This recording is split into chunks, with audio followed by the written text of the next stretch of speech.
कहानी नीरू की है। पंजाब की नीरू की शादी दिल्ली के राहुल से होती है।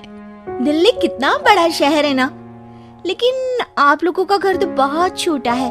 हमारे पंजाब में तो ये बड़े बड़े घर होते हैं कि मजा ही आ जाता है। कोई बात नहीं नीरू, मैं भी तुम्हारे लिए बहुत बड़ा मकान बनाऊंगा बहुत जल्दी। नीरू के पिता जहाँ पंजाब के जाने माने व्यापारी थे, वहीं उसका पति राहुल दिल्ली में एक सिंपल नौकरी करता था। माँ, यहाँ तो घी मक्खन इतना महंगा है कि क्या बताऊं। मैं तो तरस ही जाती हूँ घी खाने के लिए। नीरू की माँ को ये सुनकर बहुत दुख होता है। मेरी बेटी को घी नसीब नहीं हो रहा है और ये बहू यहाँ बैठकर घी में शक्कर डाल रही है। देख वनिता, मैं साफ कह रही हूँ, इस घर में जितना घी आएगा उतना ही मेरी बेटी के घर दिल्ली भी जाएगा। अरे ये क्या बात होती माँ जी, बेटी का उतना ही करो जो अच्छा लगे। अब क्या मायके से घी और मक्खन तक की सप्लाई करोगी आप? हाँ, मेरी बेटी किसी चीज को तरसे, मुझसे बर्दाश्त नहीं होता।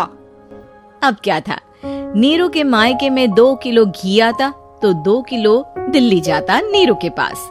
एक दिन, माँ बड़ी गर्मी पड़ती है दिल्ली में। इस घर में तो एक ही एसी है और वो भी ड्राइंग रूम में।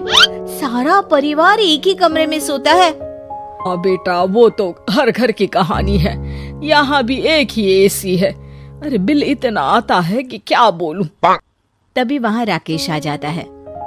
माँ, थोड़ी देर में यहाँ कुछ प्लम्बर आएंगे मेरे कमरे में एसी लगाने, जरा ध्यान से लगवा देना ना माँ। ओए, ऐसे कैसे तेरे कमरे में एसी लगेगा? हाँ राकेश, एक बार बात तो कर लेता। अरे पापा, वो वनिता को गर्मी में नींद नहीं आती। ड्राइंग रूम में सबके साथ सोने में वो अनकंफर्टेबल है, इसलिए। अरे पूरे परिवार के साथ वहाँ तेरी बहन नीरू भी तो सोती है, वो नहीं हो रही क्या अनकंफर्टेबल? समझ रहा है ना? अगर एसी लगेगा तो एक दिल्ली में तेरी बहन के कमरे में भी लगेगा, तभी तू लगा सकेगा। राकेश वनिता को सारी बात बताता है। वनिता करती भी क्या, मन मारकर बैठ जाती है। माँ, ये लोग ठीक नहीं है, क्या करूँ मैं? अरे बेटी, यहाँ आ जा, तू यहाँ आकर रह ले। अरे छोड़ दे ऐसे पति को। कैसे छोड़ दूँ माँ? समाज क्या कहेगा, लोग क्या कहेंगे? वैसे भी मेरा एक बेटा है मयंक। अरे हटा बेटा, तेरी उम्र ही क्या है, इतनी परेशान रहेगी तो काम कैसे चलेगा। खैर, बात आई गई हो जाती है। माँ को लगता है कि नीरू ठीक है, तो वहीं नीरू के मन में एक ही लाइन चल रही होती है, यहाँ आजा। माँ ने तो बोल ही दिया है कि यहाँ आजा। बस मयंक थोड़ा सा बड़ा हो जाए, इन गरीबों को छोड़कर मैं वापस माँ के पास ही चली जाऊंगी। वो इसी सोच में बाजार में चल रही थी कि मैम, आपका दुपट्टा जमीन को छू रहा है। नीरू जैसे ही उस लड़की की तरफ देखती है, देखती ही रह जाती है। हाय रे, कितना सुंदर लड़का है ये। अब क्या हुआ? मैंने कहा आपका दुपट्टा। तो खुद ही उठा कर दे दो ना। लड़का समझ जाता है कि नीरू उस पर फिदा हो चुकी है। वो उससे उसका नंबर लेकर चला जाता है। अब क्या था, नीरू और रोहित में लगातार बातें होने लगती है। मैं हरियाणा का रहने वाला हूँ, यहाँ एक बड़ी कंपनी का मैनेजर हूँ। अच्छा, और कितने बच्चे हैं तुम्हारे? बच्चे? अरे मेरी तो शादी भी नहीं हुई है। तुम बताओ, शादी करोगी? नीरू शर्मा जाती है।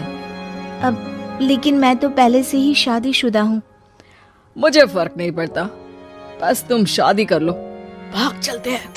बहुत पैसे वाला हूँ मैं, हमेशा खुश रखूंगा तुम्हें। नीरू रोहित से मिलकर सारा प्लान बना लेती है और फिर एक दिन घर से भाग जाती है। दोनों शादी कर लेते हैं। शादी के बाद, क्या बात है नीरू, तुम्हें परेशान सा देखता हूँ, सब ठीक तो है ना? हाँ हाँ, सब ठीक है।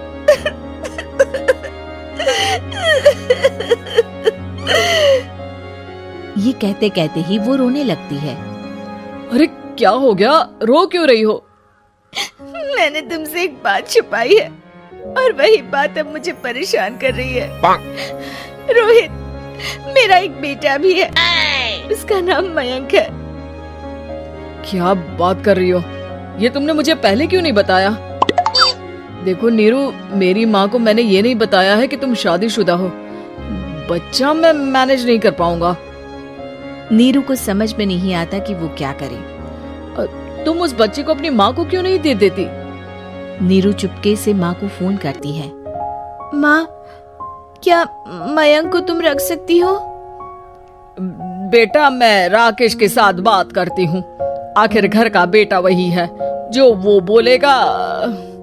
वैसे भी बेटा, तूने जो किया है ना, उसके बाद से पूरा घर तेरी बुराई कर रहा है। मैं भी अब किसी से तेरे लिए लड़ नहीं सकती। राकेश बेटा, नीरू ने तो जो किया बहुत ही बुरा किया, लेकिन मैं सोच रही थी कि क्यों ना मयंक को हम यहाँ ले आए। तभी वनीता बोल पड़ती है। वाह जी, ऐसे कैसे यहाँ ले आए? यहाँ क्या भंडारा भरा है? और जिस बच्चे की माँ ने नहीं सोचा, उसके लिए हम क्यों सोचे? नीरू को एक बार तो अपने बच्चे के बारे में सोचना चाहिए था ना। अरे लेकिन तेरे पास भी तो लड़का नहीं है ना वनीता। माँ, वनीता ठीक बोल रही है। कल को वो बड़ा होकर इसी घर का हिस्सा मांगेगा तो हम क्या करेंगे? माँ कहती भी तो क्या, वो चुप रह जाती है। वहीं नीरू का पहला पति कहता है। माँ, अगर आज भी वो वापस आ जाए तो मैं उसे माफ कर दूंगा। बेटा, गरीबी चीज ही ऐसी है, क्या करेगा? तू तो अब मयंक का सोच। वो बेचारा तो बिना माँ का हो गया। मयंक के खातिर तू दूसरी शादी कर ले बेटा। लोगों के लाख समझाने के बाद नीरू के पहले पति की शादी रिद्धि से हो जाती है, जिसके पहले पति से 2 बच्चे होते हैं। देखो जी, मैंने शादी सिर्फ बच्चे के खातिर की है। मैंने भी शादी सिर्फ बच्चों के खातिर की है। वहीं नीरू के दूसरे पति के मन में ये बात घर कर जाती है कि नीरू एक मासूम बच्चे को उसके खातिर छोड़ कर आई है। अब देखो नीरू, मुझे लगता है कि जो औरत अपनी कोख का बच्चा छोड़ सकती है, वो तो कुछ भी कर सकती है।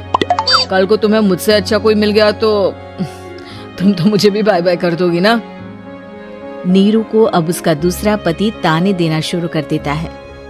तंग आकर नीरू उसके यहाँ से भागकर अपने पहले पति के पास चली जाती है, लेकिन ससुराल में क्या लेने आई है नीरू, मयंक को?